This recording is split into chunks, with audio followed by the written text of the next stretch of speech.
In the woods where the tall trees sway, Bigfoot stops, he's here to play. Grizzly Chris with a grin so wide, hiding behind the pine, he won't be denied. Hey Bigfoot, can we be friends? Bigfoot and Chris, friends for a day, playing hide and seek, running wild and gay. In the rain we dance on a spree, together forever, just wait and see.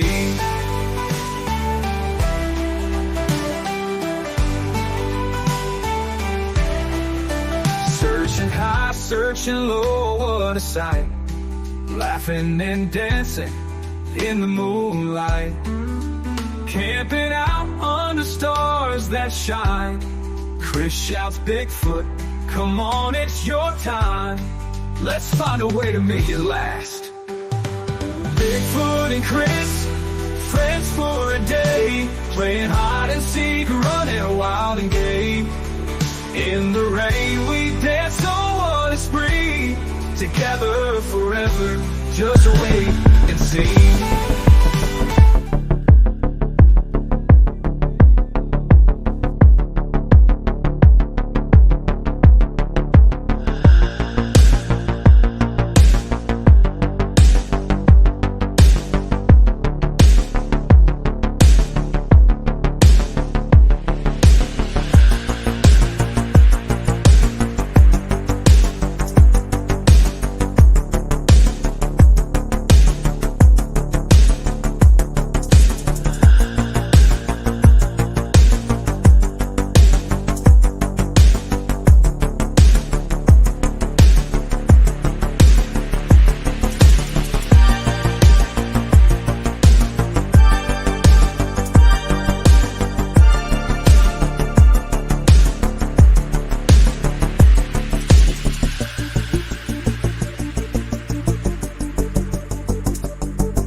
YouTube channel near you.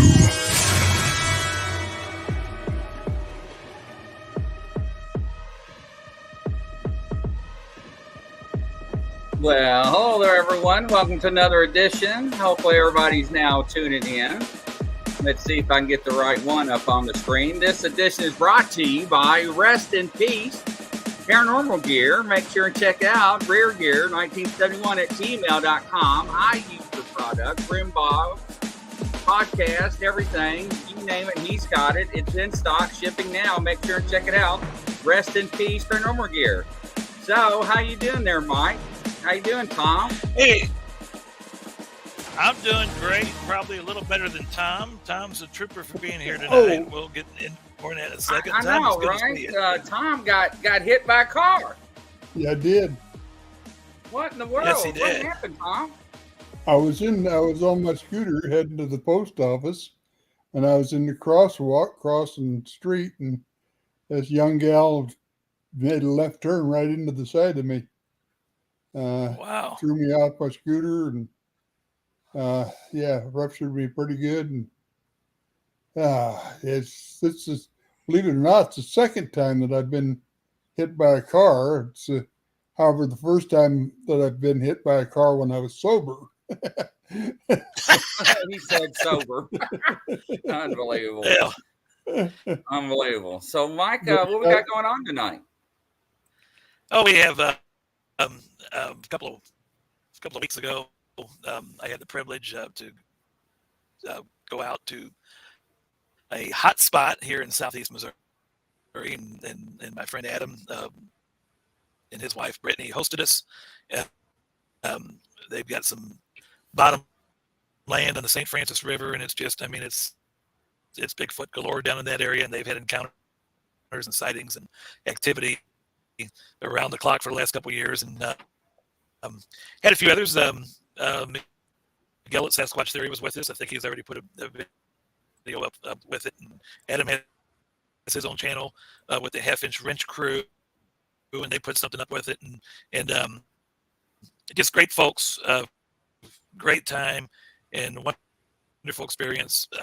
We saw a few things, heard a few things while we were there, but then got some audio clips that Adam and his brother Shelby's not coming on tonight, that they have shared, and we'll talk. And this is stuff that's taken place in the last couple of months, so this is fresh material, and I think you guys are going to enjoy it.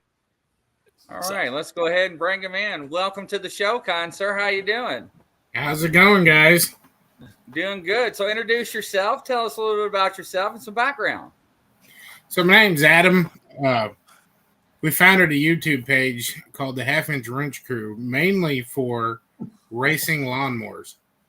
And our family has had generations worth of really strange activity. So we started focusing on trying to track this stuff down to kind of prove what we've been preaching. But so now our YouTube page is kind of leaning more towards Bigfoot and anything that's supernatural. We're just trying to keep tabs on everything that we have going here. Wow, interesting. I'll add Grizzly. Adam and I met probably about, I guess Adam almost 2 years ago now, probably about a year and a half ago, almost 2 years ago was the first time we met. And Adam and his brother Shelby's a little more camera shy. I don't think he's going to join us tonight, but you guys, I mean, you live right in the thick of it. I mean, Adam's wife Brittany was wonderful, and they hosted us that weekend a couple of weekends ago, and there were several of us there. And Adam's got two wonderful kids. How old are your kids? Adam, about 10 and 8. 8 and 9. 8 and 9, the perfect ages. Right. The Emma, the girl, is 8 years old. And I asked her, I said, what do you think about all these Sasquatches? I said, roaming around your property. She says, kind of creepy when they're looking in your window at night. so I'm assuming they now pull the curtains out. I don't know. But, yeah, the curtains are always closed now. Yeah. Welcome to the show, Adam. It was a wonderful weekend with you guys. Glad to be here. And we got some welcome. wonderful things to share. So, yeah. But anyway, Tom Cantrell is with us. Barb can't be with us tonight because she has another engagement. But Tom, do you have any questions on the Sasquatch? Tom has authored about 14 different books on the subject and has got a lifetime of experience and face-to-face conversation with them and everything else. And Tom joined us tonight after being involved in a little accident this evening. So Tom, welcome, and Adam, we're glad to have you. So. Yeah, glad to have you both. I was out getting pictures in the cemetery outside of Indy when Tom sent me a message. I got hit by a car. What do you mean got hit by a car? I'm like, what are you doing? But anyways, so Mike sent the video in, and I haven't had a chance to review it. It was 6 minutes and 8 seconds. Tell us about this video. Okay, so the night before Mike had showed up to join us in our gathering, this was on a Friday night, we had all been doing a little bit of research here, and we was kind of winding down. We were sitting at the campfire. We were all just telling stories, and Shelby's wife is at home alone with the kids, and Shelby's here at my house. We only live about a mile apart as the crow flies, and he gets a message, I want you to come home now, and sends him the audio that I've shared with Mike. And to me, it sounds like something growling or breathing heavily in a security camera on the front of their trailer. And it really got her worked up enough for us to drop what we was doing and rush over there. We threw our thermal drone in the air, but we couldn't see anything because the leaves are so thick right now that the thermal drone was almost useless. Right. But we rushed over there. We thought we had a squatch cornered. It ended up being an armadillo, but we're gonna hey, nothing wrong with that. Now I'll share this with you, and I don't know if you know this or not. A lot of people do not. Have you ever thermaled a polar bear? I've heard this. I know where you're going with this, but they say that thermal does not work very well on a polar bear. That is correct. That is correct. So is it all right if I go ahead and play your video? Let her roll. All right, here we go. And action here, ladies and gentlemen. We'll do it full screen here. And here we go. And we'll hit play. Make sure everybody turn up your volumes here.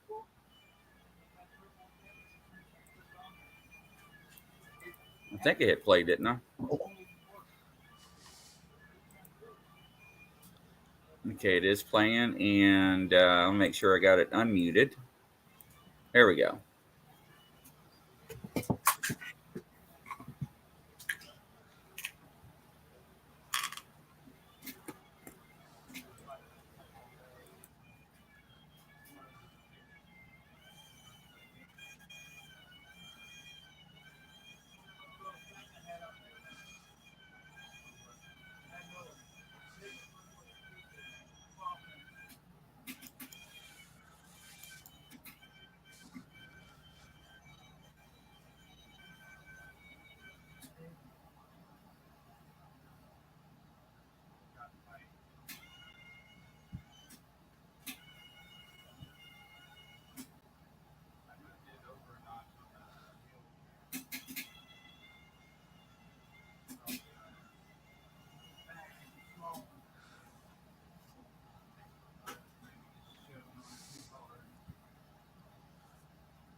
I heard something walking around. Where's the growling at? What minute mark?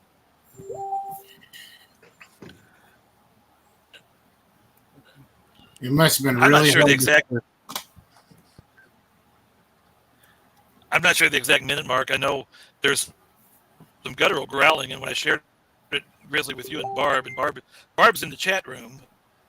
Yeah, I She's not saw able that. to Hey, talk, but Barb. she's able to get in the chat room. Let me pull up the but- other one here. Hang on. I heard something walking Barb around. Right. Barb said this is the same growling, the same type of growling that she hears from time to time at her place up in Washington State. Now, the other one I got's a YouTube link. That's off.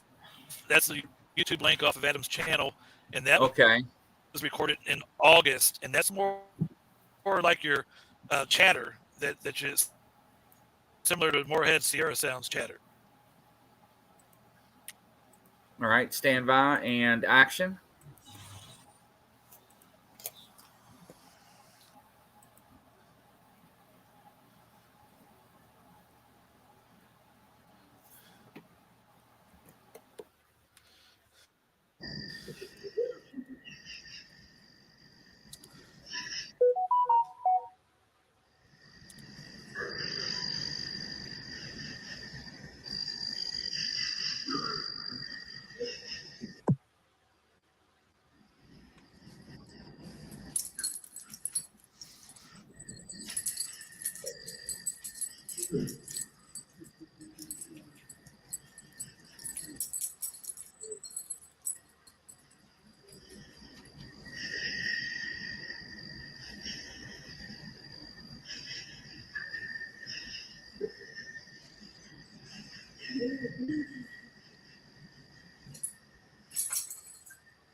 Only thing I can say is shut the front door. That is like I have heard a lot of sounds over my years, right? I know Ron personally, and I've heard Ron sounds for many, many years. We play him on our show, don't we, Mike? And I'll say this: you have probably got the best sounds next to Ron. I mean, can I ask you something? What color's Shelby's hair? Oh, you're muted. No wonder I couldn't hear nothing. Unmute your mic. What color Shelby's hair? Our hair is brown. How burgundy is it? It's like a light brown color. Reddish tint or light brown? Light brown. Okay. I think they're watching her. Have you ever thought about that? Well, there was a Well, there's an incident that happened on Shelby's property. I don't know if Sabrina wants me to talk about this. We've left it kind of private, but Exposing? they have private property and they also live on the river. So she was sunbathing and she heard some noises in the woods that she thought was people. And it scared her to never do that again. Mike, you know exactly where I was going with this. This is not. I know where you're going with it. Yes.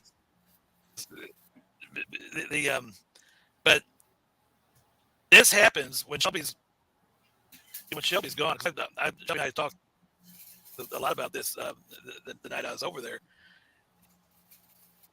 They show up outside the home when Shelby's gone, and they it's almost like come out and play or let us in or something to that effect. And now Tom would say they want to play patty cakes. What Tom would probably say. That's what Tom would say.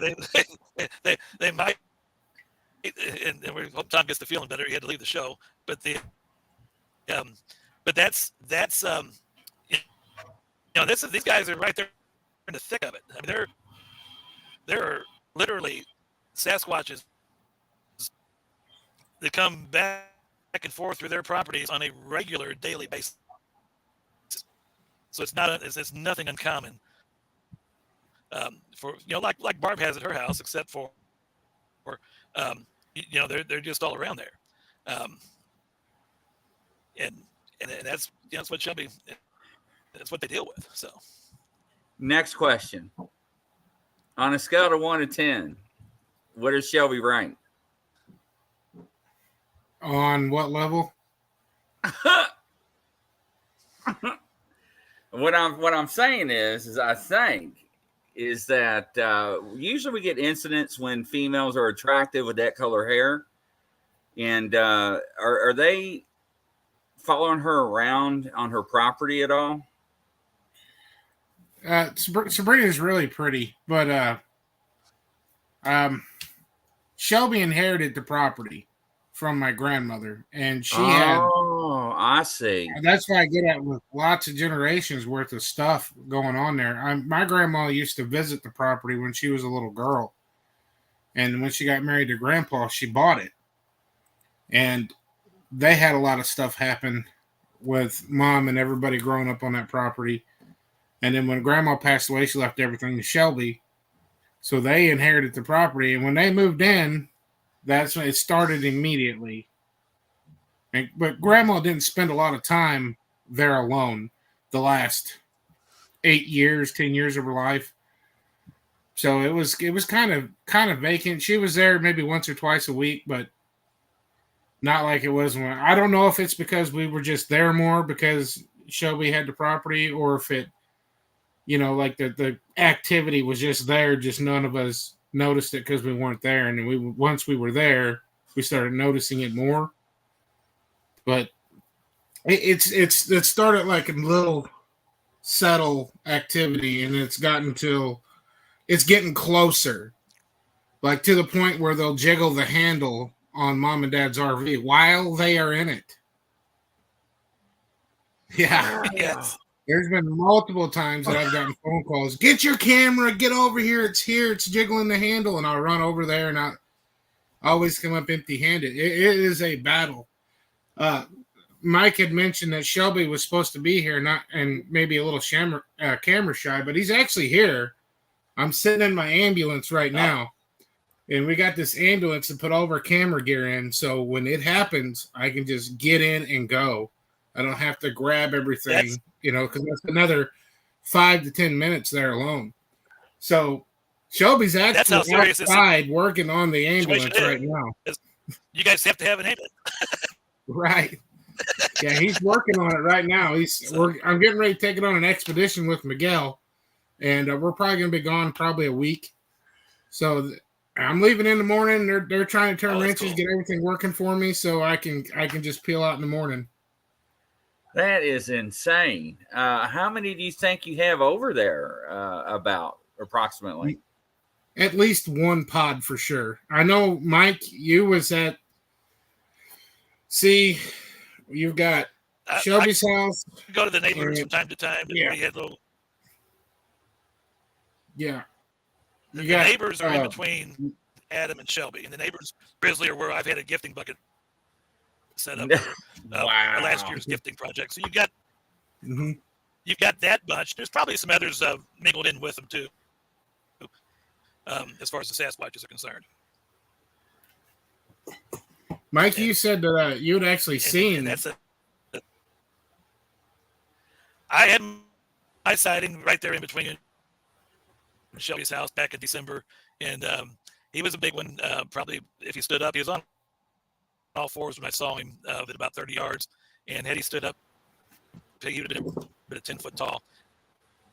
Adam knows how big I am, about 6'5", more than 300 pounds, and this thing, head and shoulders were three of me, literally three of me, and that's the one thing that fascinated me the most out of that sighting was my goodness. Now, and you know, that's just a sampling of what's roaming. Now, Adam had a nice footprint he cast that was in his garden, and that footprint was about 15 inches tall, or 15 inches long, and a narrow foot, probably a female, and so you know, there's a family, maybe a couple families, or a bigger clan just kind of running around that area, and taking up refuge. So.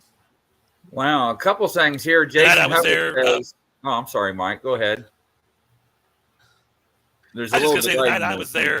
We heard the sounds of, you know, all nothing came in close that we know of or heard, but we heard several sounds throughout the area. And I also that first day, and I showed Adam and Miguel and others found a footprint down by the river that was pretty fresh too,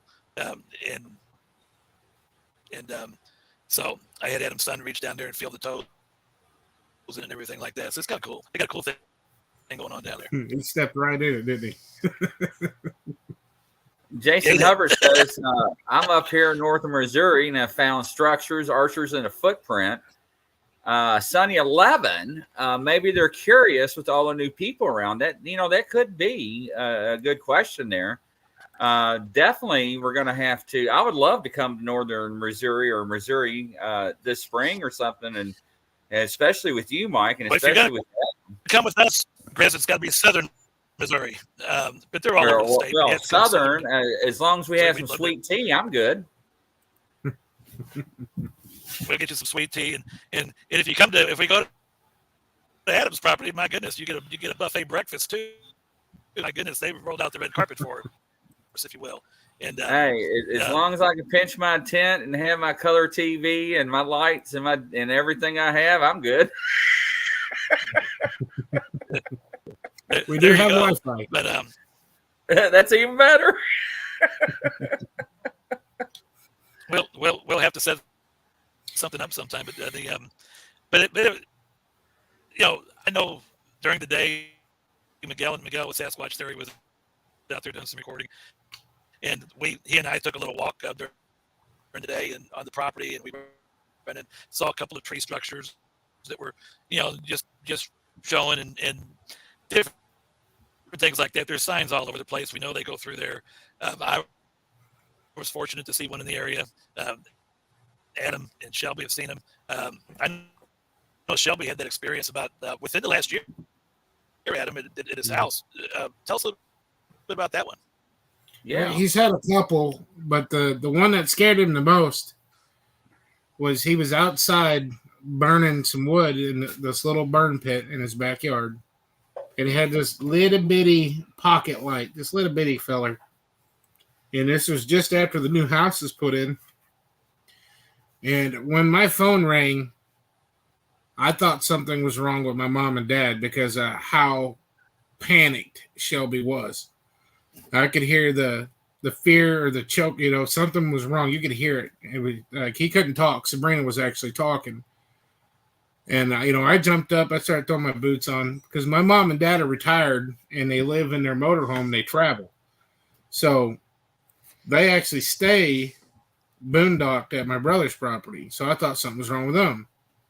I get about half out the door when Sabrina said that Shelby's seen it.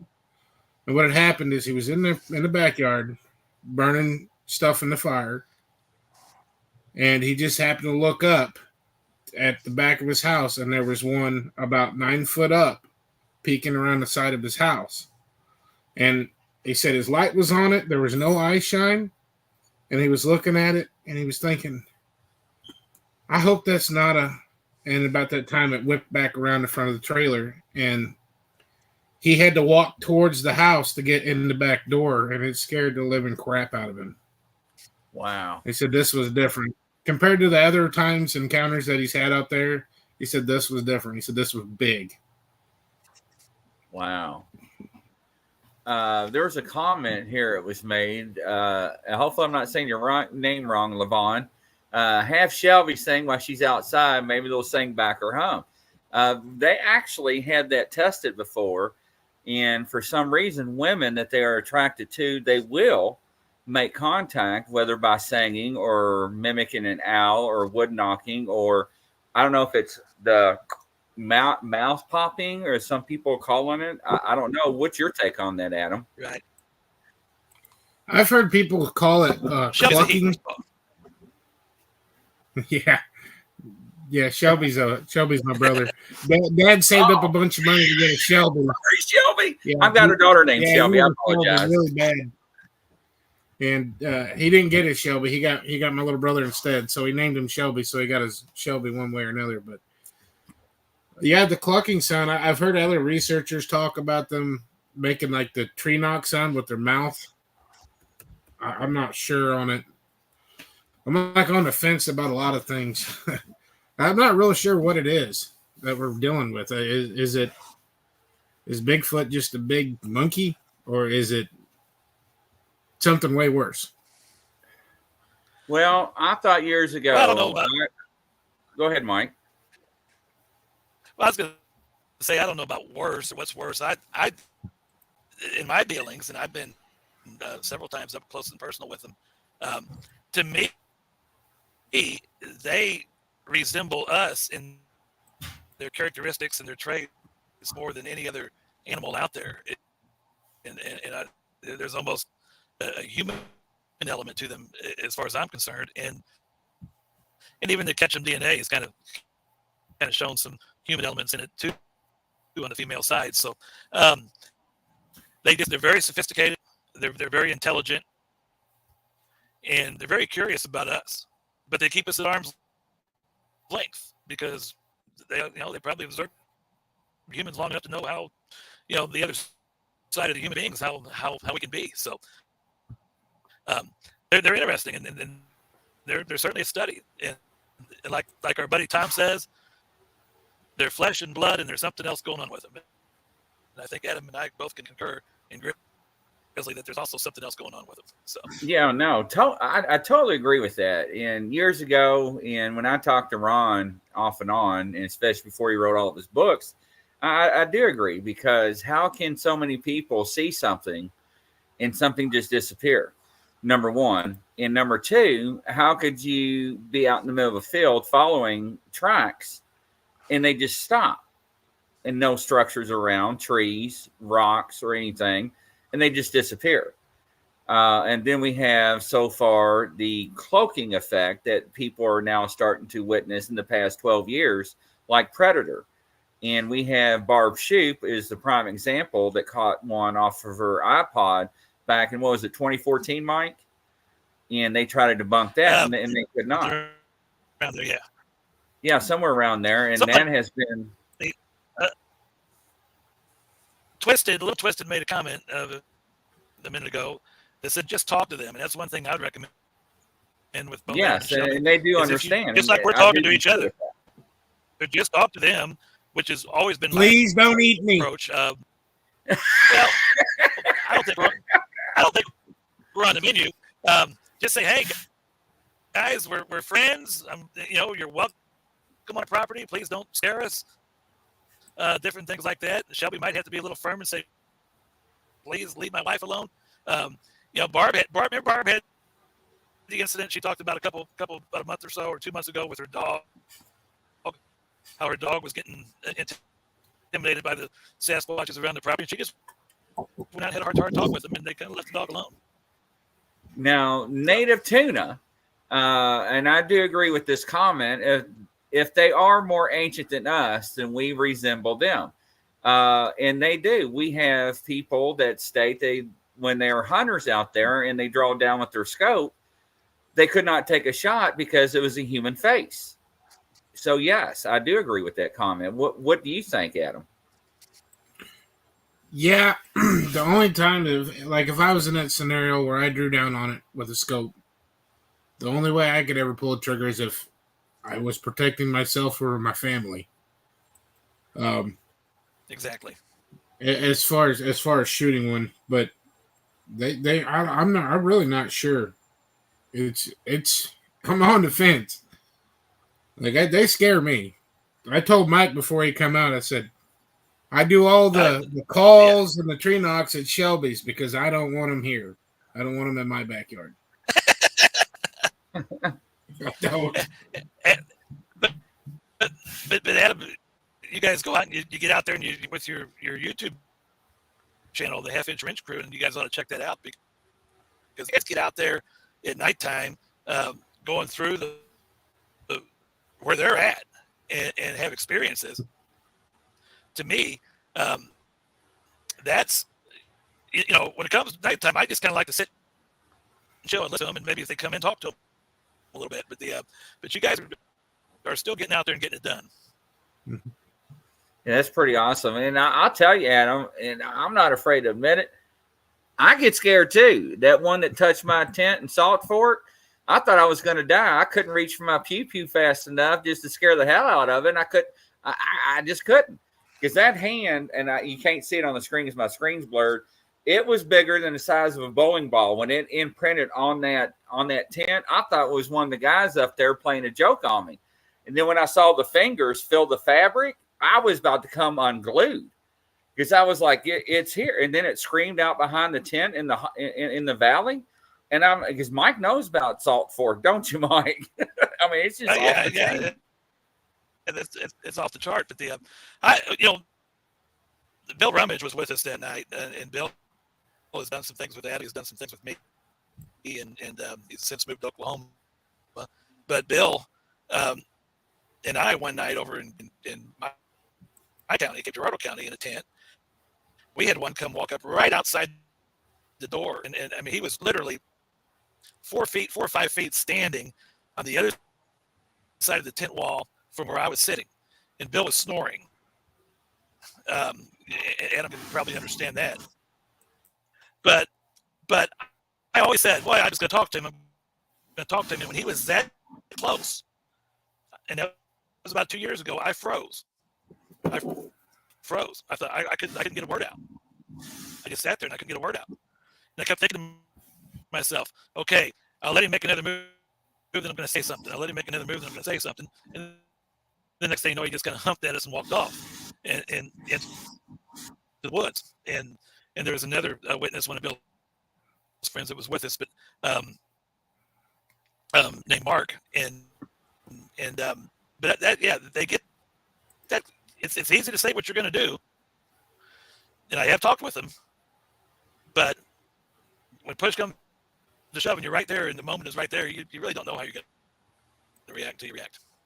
No, you're absolutely right. There are a couple of things here. One from Sonny is asking Adam, do they get close enough for you to see their faces? And if so, can you describe there any features that you can see or not?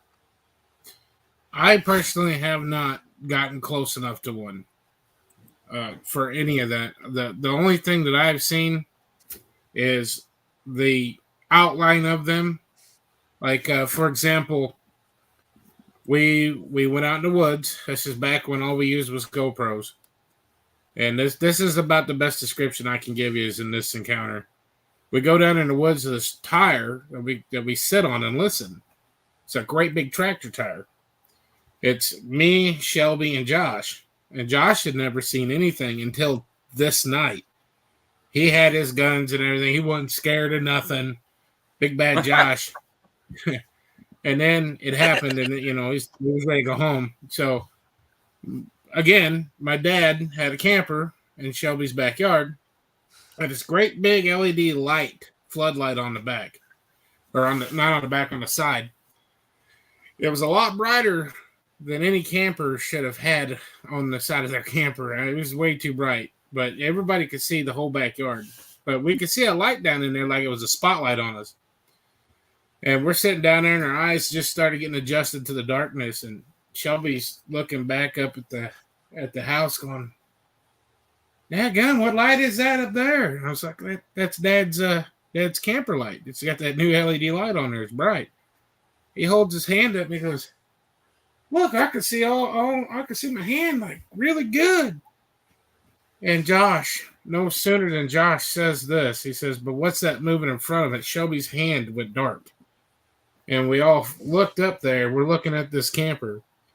And all you could see was this, from like the chest up, the shoulders that came up. You could see the fuzzy outline. There was no neck. And then the almost conical head. It looked like somebody with a hoodie almost. Right, and we're looking at it, watching it. It's bobbing left and right, up and down, and we're watching it. And I tried to get closer. That's what I say, but really it was me running towards the house. This thing is in between us and the house. I would have tripped you.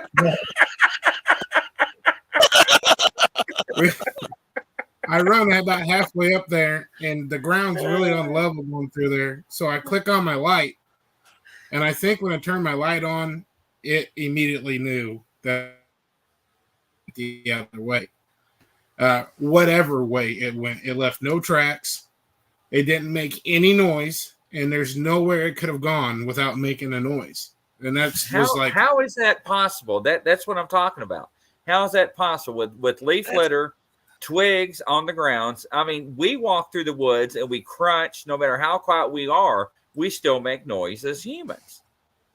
Mm-hmm. Just the other day, Mike, you haven't met the other neighbor yet, but he lives upstream of me. Not up the one that Shelby lives, but straight up. Right. His name's Zach. Right. It's been about a week. He said that he went up to his tree stand and he went down in the woods and he heard a tree fall. And he thought, okay, he went down to the bank to check it out. And he seen a grayish, he said it looked like a silverback gorilla running downstream towards my house. And he said about the first 15 foot that it was running, he said he could hear it. But he said from that point on, he could not hear it moving. And he said it was about the size of me, so it wasn't a very big one. But he said it was gray. He said it didn't have ears, it didn't have a tail, it had shoulders and was upright. Because the one I saw had a silverish back. When he turned around and meandered off, he had silverish back. But he was when I saw him, he was on his all fours, and we were about 30 yards. And the big conical head going down, no neck into the shoulders, very broad shoulders. Like I said, 3 of me.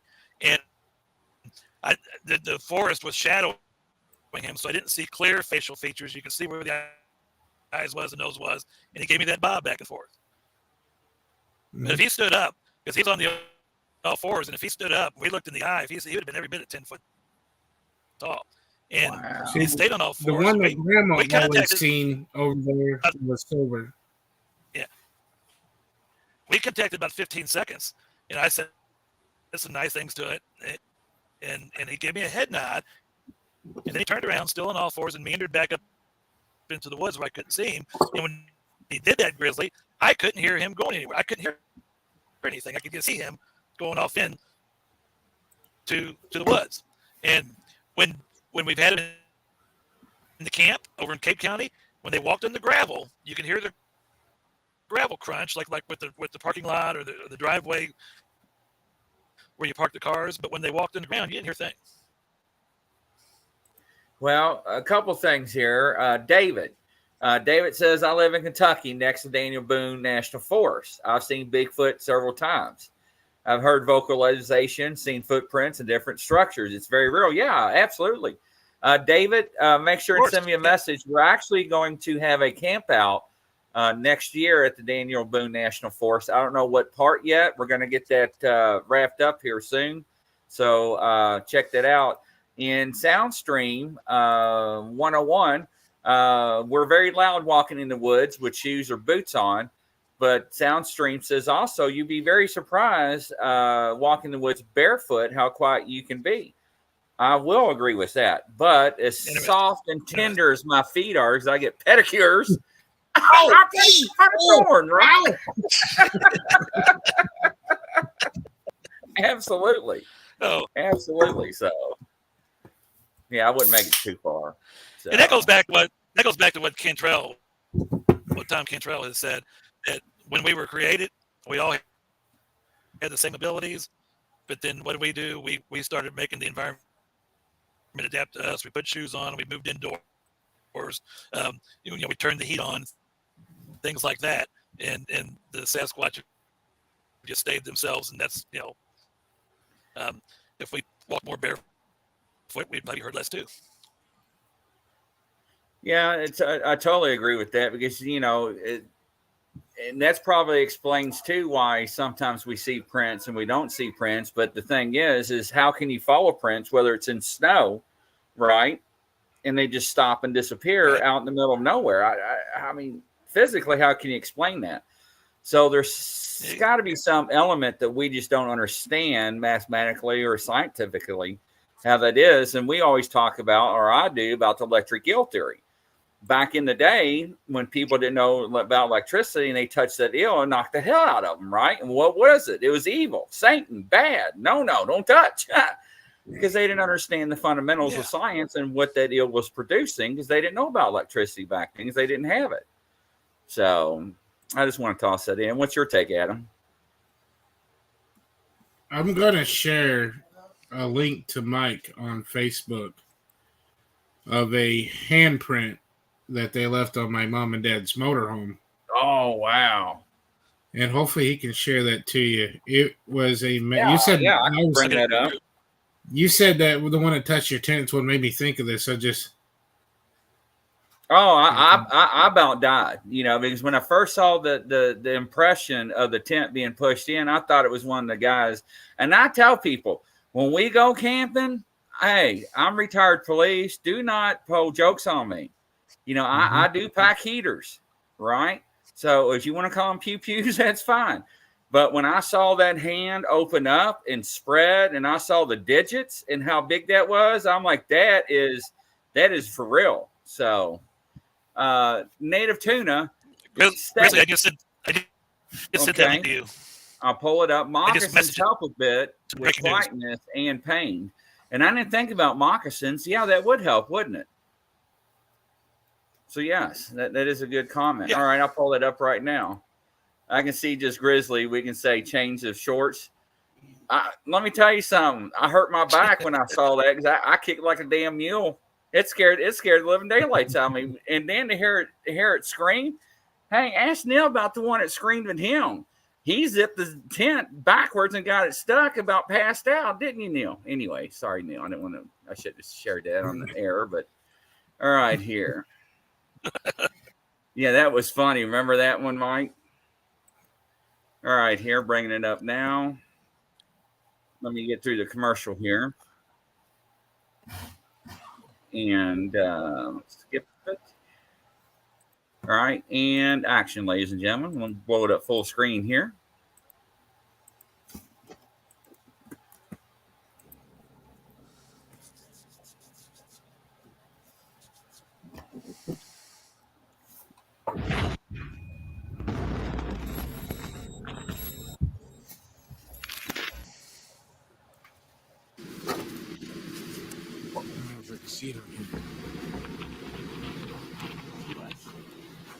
Put your hand next to that.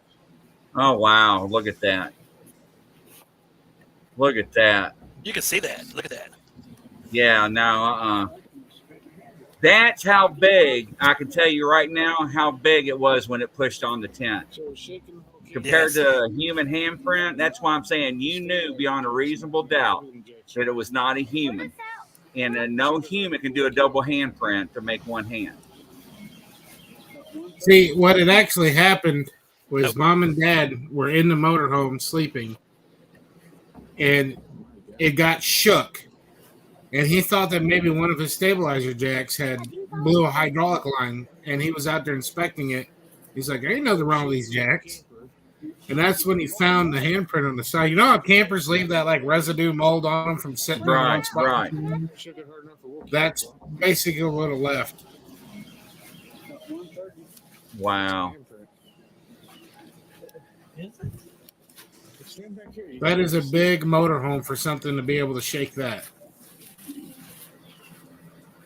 Yes, it is. That's. Wait, that's one. Wait. Wow, that is insane. Wait. I know that. That's incredible. It's incredibly big. And our buddy Lynn Gasper shared some pictures to this Steamboat Bigfoot Facebook page and Barb Hartman's No Drama Bigfoot Facebook page, where he had handprints on his truck from last weekend, and the handprints on his truck were about the same size as that. They're like, double, triple the size of our hands. Oh yeah. It was. I would say it probably had probably about a 7 to 8 inch spread, and that's not exaggerating. Was that probably about the size of that one, roughly? Yeah, great big. My dad's got really big hands. Yeah. Right. And when I saw that press on the tent, and Thomas, guess why? I know you're watching. You would have been deaf in that tent, because I would have fired all 9 shots of my 4.5 up in the tent, and we would have been rained on if it would have rained, just to scare the hell out of the damn thing. That's how bad it scared me. Because at first I was like, come on, guys, really? You're going to play a prank on me, pushing on my tent? That would have been enough to wake Thomas up from snoring. Hey, at South Fork, it sounded like an orchestra. It was like toot toot here, toot toot here, and everywhere, toot toot toot everywhere, toot. I couldn't record everybody snoring. I was laughing so hard. Anyways, so yeah. But it was fun.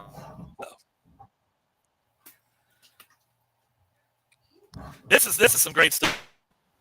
And it is. It's fantastic. It's a beautiful place. And I can't wait to sometime in the future to get the invitation to go down there and spend another night just to hang around good people and experience what they experience on a regular basis. We enjoy the company, Mike. Yeah, Soundstream says it doesn't have a dent for it pushing it in. I mean, stop and think about the massive strength that it had to push that RV. Because I don't know what an RV weighs, but I mean, it weighs more than a school bus. Right. Well, because the school bus is hollow because of just the structure around it, right? So, hello, Susan. But yeah, if I ever get the invitation to come out with you guys, I'm on it, man. I mean, this is like far out. I mean, I've got like so much camera equipment we'll put up, trail cams. I mean, I got like 47 trail cams, different makes, models, brands. I mean, I'll hide them in bushes. I'll hide them underneath the RV. It don't matter. I'll try anything to do something. That's just crazy. Yeah, I mean, I could see Adam and me out in the woods and hear a twig break, and one run one way, one run the other way. And Mike just sitting there eating his catfish. I can't. I got a bad knee. I can't run, but I'll eat my catfish. Mike could be sitting there. They're good. I swear they're good. I'd probably pass out for being so scared. Adam, where up to 30,000 pounds? Mary looked it up for an RV. That's about the same as a school bus. That's about the same weight as a school bus. Leon, you never went camping with me, man. I ride in style when I camp, but I'm telling you, I do get scared, man. I hear a twig branch, and corner. What'd you call it? What was it? Armadillo? Is that what you cornered in That's the an woods? armadillo. Yeah, armadillo. When we got there, we just heard a bunch of rustling. So Miguel had it cut off at the river, and I was going down the county road, and it had to cross we would have seen it, and we're watching.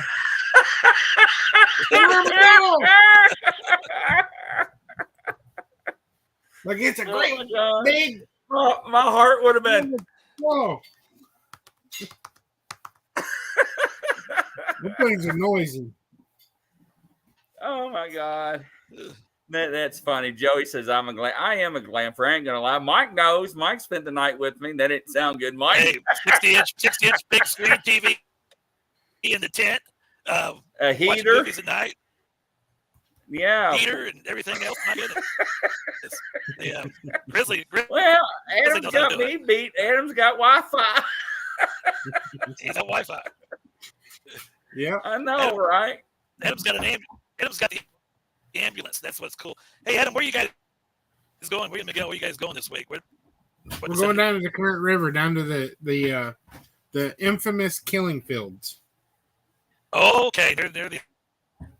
He's actually down there right now. Why do you have to call them that? Because I've watched those have eyes.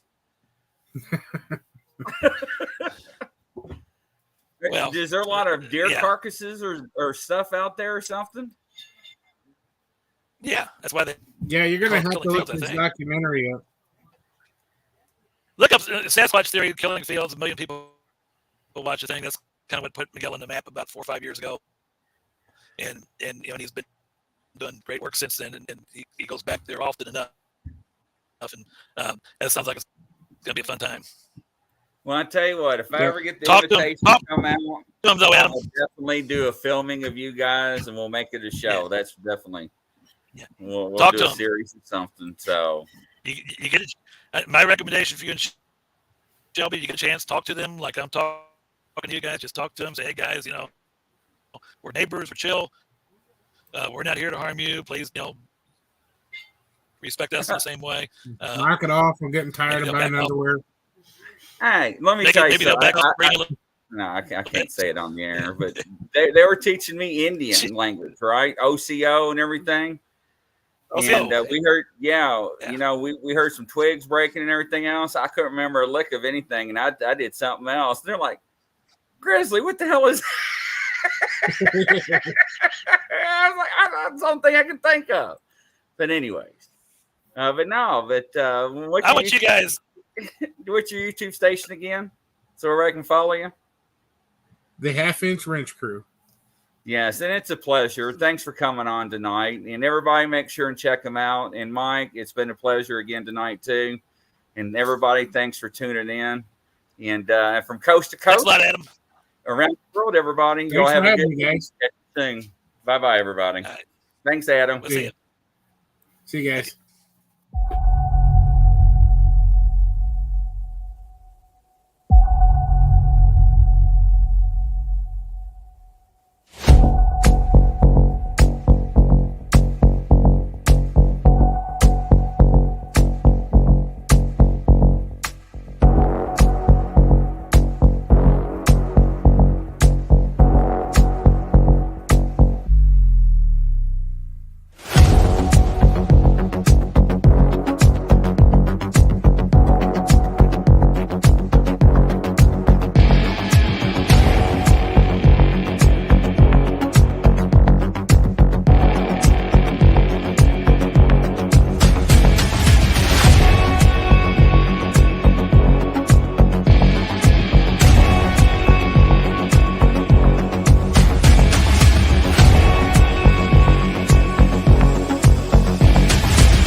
near you.